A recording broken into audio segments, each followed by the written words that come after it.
dugsiga General Gordon ee ciidanka xoogga dalka Soomaaliya ayaa xalay waxaa lagu qabtay munaasabad lagu wacyigelinayay ciidanka xoogga dalka gaar ahaan guutada lagu magac daray 14 Oktoobar kuwaasi oo ka jawaabay baaqi madaxweynaha Jamhuuriyadda Federaalka Soomaaliya isla markaana ciidanka ku soo biiray kadib qaraxii argagixisada ay ka geysteen isgoyska Soobe ee magaalada Muqdisho. munaasabadaasi ayaa waxaa ka qayb galay taliyaha hoggaanka wardoonka iyo sahanka ciidanka xoogga dalka, madaxa hoggaanka wacyigelinta iyo siyaasadda ciidanka xoogga dalka Soomaaliya gaashaanle sare Cabdixamiid Sheekh Cali Xaydar, taliyaha guutada 14 Oktoobar iyo saraakiil ciidan.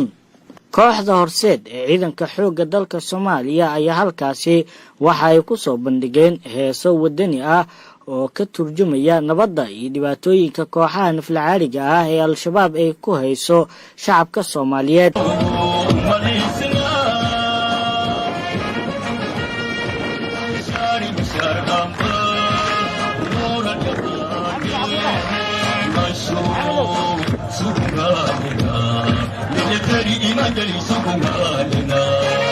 taliyaha guutada 14 Oktoobar ee ciidanka xoogga dalka gaashaanle dhexe Axmed Cabdi Cali Axmed Gaashaan ayaa sheegay in ciidanka guutada 14 Oktoobar ay u diyaarsan yihiin in dalka ay ka xoreeyaan nabadiidka Al-Shabaab.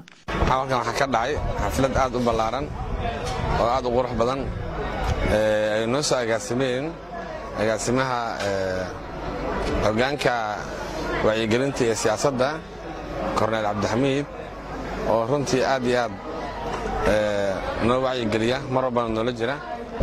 guutada waxa waaye waa ciidan aad iyo aad u tababaran iskuna xiran oo diyaar inay aad cadowga la diriraan. runtii tababar aad iyo aadna u wanaagsan qaatay. sidaa daraadeed madaxdeena waxay garoobsadeen inay ciidankooda ka dhex bixin wacyigelin siiyaan lana jiraan niyadan oo dhisaan.